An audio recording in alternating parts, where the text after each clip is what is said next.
Buenas tardes a todos. Yo también quiero agradecer a los organizadores de este curso que me hayan permitido participar en él. Y sin más, voy a empezar. A mí me toca hablar del vino, de los efectos, digamos, saludables del vino. Os voy a mostrar datos de los múltiples estudios que ofrecen información al respecto. Y en la parte final os voy a comentar algunos datos respecto a algunos estudios que hemos hecho en mi hospital, en el Hospital Clínico de Barcelona, al respecto de, digamos, estos efectos potencialmente saludables del vino. De todos modos, antes de daros un vaso de vino, quería daros un vaso de prudencia. Nosotros, como, en este caso yo, pero cuando nos invitan a dar una charla para hablar de efectos saludables del vino o de bebidas alcohólicas, primero recordamos que somos médicos y queremos recordar a todo el mundo, que ya lo sabéis, pero que evidentemente el alcohol, el abuso del alcohol es perjudicial, que cuando estamos hablando de potenciales efectos saludables estamos hablando de un consumo bajo de alcohol y que esto lo hemos de tener presente. Por lo tanto, los mensajes que enviemos a la sociedad tienen que ser muy claros en este sentido, que estamos hablando de un consumo bajo a muy bajo, que en determinadas poblaciones excluido absolutamente y que esto no nos hemos de olvidar, ¿no? Pasando a continuación, ya hablando del tema concreto, aquí os he puesto este estudio en el que es un metaanálisis que relacionaba el consumo de alcohol diario con la mortalidad global. Y como se ve, este sería un metaanálisis que incluía a más de 200.000 sujetos y se observa esta relación en J en el sentido en que los pacientes que no beben nada de alcohol tendrían una mortalidad superior a aquellos que beben algo de alcohol. Y esta reducción de mortalidad estaría en el entorno del 20-25% aproximadamente. Las curvas para hombres y mujeres son algo diferentes y veríais que en el límite de la bebida saludable para los hombres sería algo más elevado, prácticamente el doble que en el caso de las mujeres, ¿no? Y esto es una cosa que es importante tenerlo en cuenta porque no podemos hacer el mismo tipo de recomendación a un sexo que a otro sexo. Si analizamos de qué se mueren menos las personas que beben menos alcohol, vemos que cuando separamos la mortalidad total por mortalidad cardiovascular o mortalidad no cardiovascular, el efecto beneficioso es básicamente o es casi exclusivamente centrado en la de origen cardiovascular. Es decir, que el efecto beneficioso iría en el sentido de prevenir la arteriosclerosis, que es pues consubstantiva al envejecimiento de la persona, a los factores de riesgo vascular, la diabetes, la hipertensión, etcétera, etcétera. Y es en lo que yo me voy a centrar básicamente en la charla, es decir, los efectos de las bebidas alcohólicas en general y del vino en concreto sobre la prevención de la morbimortalidad cardiovascular. Y desde este punto de vista, la paradoja francesa, que ya es un término que todos conocéis y que ya ha salido en alguna de las charlas de hoy, lo que venía a encontrar era que países del norte de Europa, países de Europa en general, algunos con elevada prevalencia de cardiopatía isquémica, de enfermedad coronaria cardíaca, y había algunos países del sur de Europa, pues evidentemente que tienen una prevalencia mucho menor. Y en esta primera gráfica de la izquierda vuestra se veía que un país del sur de Europa en el que el consumo de grasas saturadas realmente era elevado y no se correspondía con lo que tendría que haber de mortalidad por cardiopatía isquémica, ¿no? Entonces, en esta ecuación, en esta recta de regresión, se añadió el consumo de vino y se vio que Francia, que quedaba desplazada de la recta de regresión, cuando se tenía en cuenta este factor, pues se ajustaba a lo que le correspondía. Y esto era uno de los datos que sugerían que la existencia de una baja prevalencia o relativamente baja prevalencia de cardiopatía isquémica en Francia podría ser explicado, al menos en parte, por el consumo de vino, preferentemente vino tinto, en este país. Esto se ha visto en diferentes estudios que engloban a muchas decenas de miles de pacientes y y aquí os pongo solo una muestra de ellas. Riesgo relativo de mortalidad por cardiopatía isquémica, es decir, por infarto, en relación al consumo de alcohol. Y aquí está separado en función del tipo de bebida alcohólica que se tome y vemos que todos los sujetos que consumen alcohol de forma moderada, entre una o dos bebidas al día, tendrían un riesgo de mortalidad alrededor del 20% inferior que aquellos que son absolutamente abstemios. en estos estudios, o en este estudio en concreto, se veía que la reducción del riesgo en aquellos que preferentemente consumían cerveza era del 37%, del vino del 36%, y los que bebían licor preferentemente era algo menor, en el entorno del 20%.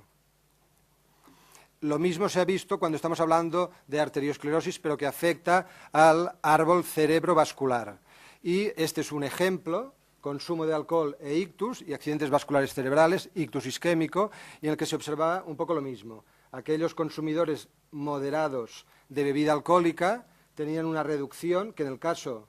de que fuera vino, podía alcanzar el 60% de reducción. Si estuviéramos hablando de accidente vascular cerebral hemorrágico, es decir, una hemorragia, no sería el caso, porque el consumo de alcohol se asocia a un incremento de las cifras de presión arterial y, por lo tanto, el riesgo, en este caso, no existiría esta curva en J que aquí describimos, sino sería una curva lineal. Estábamos hablando, por lo tanto, de accidente vascular isquémico exclusivamente. Una gráfica similar podríamos poner si estuviéramos hablando de la arteriosclerosis que afecta a las extremidades, lo que entendemos por vasculopatía periférica, y en el que veríamos que aquellos que consumen alcohol, también bebidas alcohólicas, vino en concreto, de forma moderada tendrían un menor riesgo de presentar este problema que los que son las personas que son abstemias absolutas. Sin embargo, esto, aunque son datos importantes que engloban a muchos miles de pacientes, quedan incógnitas por resolver. Hay estudios, digamos, que critican algunos de estos resultados porque dicen que estas poblaciones, algunas puede ser que no estén bien estudiadas, que los grupos que están clasificados como bebedores moderados quizás son personas que tienen otros hábitos saludables y este sería realmente el factor que haría que su riesgo de tener algún tipo de problema vascular fuera menor. Es decir, que hay una serie de incógnitas. Y entre estas incógnitas, una sería saber la dosis óptima de alcohol, cuál sería el patrón de bebida, si un patrón de bebida sería mejor que otro patrón de bebida, si un tipo de bebida alcohólica o no. Hemos visto que en algunos estudios decían que era más la cerveza, en otros que era más el vino. Generalmente los que he mostrado el valor de la bebida destilada de los licores tenía un efecto preventivo, protector menor.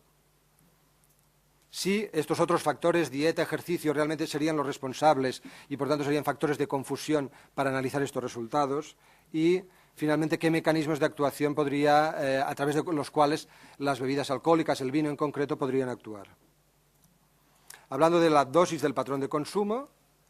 se considera que una V, una unidad básica de bebida, que sería en torno a los 10 o 15 gramos de alcohol, y que esto correspondería a un vaso de vino, a 2 cervezas o a media copa de licor. Y, tal como hemos visto en aquel estudio, que era un metaanálisis con 200.000 sujetos, vendría a decir que la dosis adecuada, máxima, tolerada para hombres estaría entre 20 y 30 gramos, es decir, entre 2 o 3 unidades de bebidas al día, y en las mujeres entre 1 y 2. Realmente, cada vez que pasan los años, las dosis cada vez son más restrictivas y ahora cada vez más está en una dosis como máximo en las mujeres, 2 dosis como máximo en los hombres, ¿no? Y seguramente a lo mejor no 7 días a la semana, sino 5 días a la semana. Es decir, que las dosis cada vez son más restrictivas y se tiene más precaución, como ponía en la primera diapositiva, ¿no?, de tener muy en cuenta los efectos tóxicos del consumo de alcohol. Otro dato importante, no sé si se ve, es el patrón de consumo. Estamos hablando de 10, 15, 20 gramos al día, 5 o 6 días a la semana. Esto parece ser que hay suficiente evidencia para decir que puede ser saludable, pero no sería lo mismo sumar estos 10, 15 gramos diarios, sumarlos todos y tomarlos en el fin de semana, ¿no? Hacer la cultura del botellón, 70 gramos, una vez a la semana, pues eso sería claramente perjudicial. Y, por lo tanto, el patrón de consumo que se consideraría óptimo sería beber con las comidas, no fuera de las comidas, y que esto entroncaría pues con otra serie de hábitos saludables, pues una dieta rica, como podría ser una dieta mediterránea, variada, etcétera. Cuando hablamos del tipo de bebida, evidentemente estábamos hablando de licores, de vino, de cerveza, y la diferencia fundamental que veríamos, pues obviamente el licor sería alcohol y prácticamente nada más, mientras que cuando estamos hablando de vino o de cerveza estamos hablando de otras sustancias, otras moléculas, como ya se ha comentado, y en la que se tendría un papel muy importante los polifenoles, tanto los que contendría el vino como la cerveza, y en concreto el resveratrol, que no sé si se ve, pues que tendría un papel realmente muy importante con un efecto antioxidante y antiinflamatorio. Es decir, que los estudios que abogan o que han encontrado que cerveza y vino, y especialmente vino, tienen un efecto más intenso en cuanto a protección, basarían sus datos en el efecto que tendrían estos polifenoles añadidos al efecto del alcohol per se. Para finalizar estos datos, os presento estos datos de un metaanálisis en el que evaluaba las dos bebidas que tienen polifenoles, vino y cerveza, y en este metaanálisis, que también incluía a varias decenas de miles de sujetos, pues observaban en un seguimiento a 8 o 10 años que aquellos consumidores de vino, consumidores moderados, tenían una reducción del 30%, mientras que el de cerveza había una reducción del 20% aproximadamente. Entonces estábamos en el tema de lo que decíamos, ¿son los otros hábitos que pueden seguir los bebedores moderados, especialmente los bebedores de vino, los realmente responsables de este efecto protector? Pues hay este estudio que se publicó en el 2006, no se ve aquí, pero bueno, el 2006 os lo digo, os lo podéis creer, y en el que también incluyendo aproximadamente 8.000 pacientes, se evaluaba el consumo de alcohol, aquí no estamos hablando de vino, estamos hablando de alcohol en general, y el riesgo de infarto en hombres que seguían otros hábitos de vida saludables. Y clasificaba a estos hombres, hábitos saludables entendía que no tenían sobrepeso, que tenían una dieta, digamos, variada, que no fumaban y que hacían actividad física de forma regular. Y se observaba que esta curva en J, es decir, este efecto beneficioso del consumo moderado de alcohol, se daba en los tres grupos, es decir, aquellos que solo tenían un hábito saludable, como en aquellos que tenían 4 hábitos saludables. Por lo tanto, parece ser que el consumo de vino moderado, de alcohol, de forma moderada, tiene un efecto beneficioso tanto en aquellos que ya tienen otros hábitos saludables como en las personas que exclusivamente tienen un hábito saludable o no tienen otros hábitos. Es decir, que sería un efecto sinérgico. Por lo tanto, en resumen, de todos estos datos epidemiológicos, que agrupan, ya he dicho, a centenares de miles de pacientes, es que podríamos decir que el consumo moderado de bebida alcohólica implica una reducción en la incidencia de cardiopatía isquémica, alrededor del 35-40%, de enfermedad cerebrovascular isquémica, alrededor del 20%, y también de vasculopatía periférica. Que estos estudios, estos datos, se han observado en mujeres y en hombres, aunque a dosis diferentes, en razas diversas, en individuos jóvenes y en individuos ancianos, es decir, en individuos con alto riesgo vascular o en individuos con bajo riesgo vascular, y también lo que decíamos ahora finalmente, en individuos que además tienen otros hábitos saludables. Y de algunos de estos estudios parece deducirse que aquellas bebidas con mayor contenido en polifenoles, como sería el caso del vino, tendría un efecto suplementario. Ahora, en esta parte de aquí, os quería, digamos, presentaros un poco algunos de los resultados que hemos hecho, de los trabajos que hemos presentado o que hemos realizado últimamente en mi hospital, y en el que queríamos dar un poco de plausibilidad al hecho de esta asociación entre consumo moderado de alcohol, consumo moderado de vino y reducción de arteriosclerosis. Y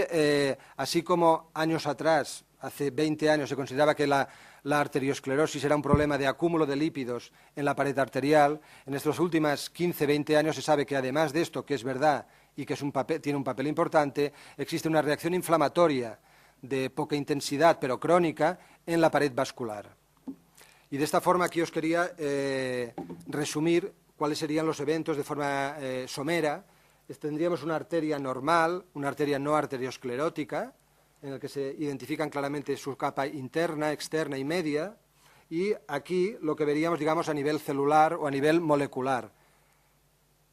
En la formación de la placa de ateroma, que sería la lesión, digamos, principal de la arteriosclerosis, participarían las células circulantes, los linfocitos y los monocitos,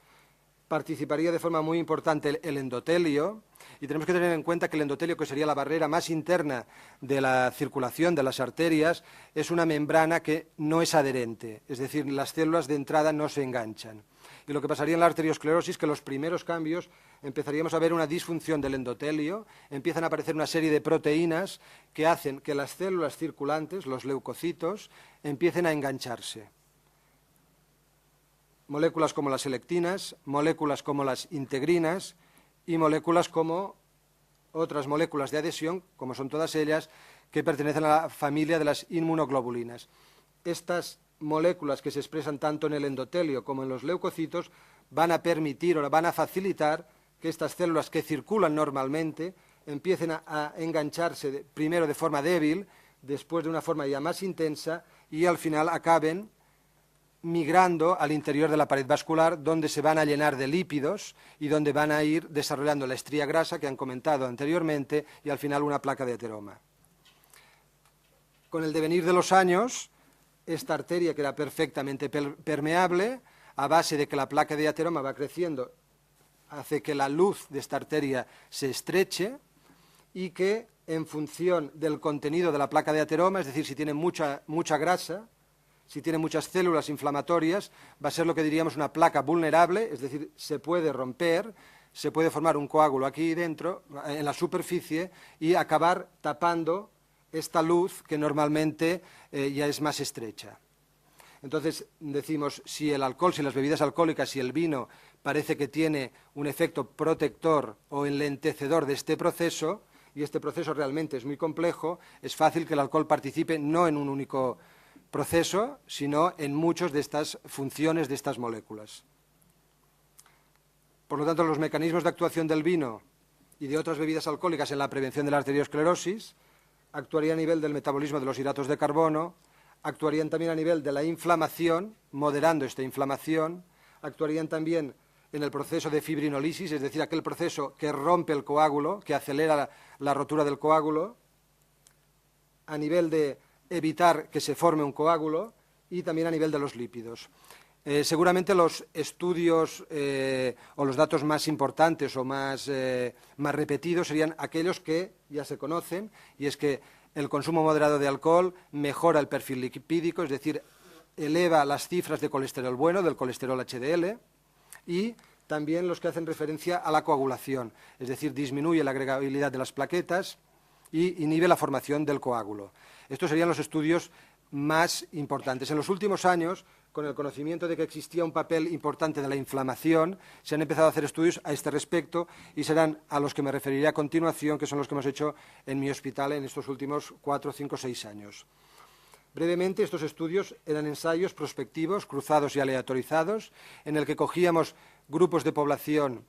de voluntarios de bajo riesgo vascular y en el que les proporcionábamos o les dábamos alcohol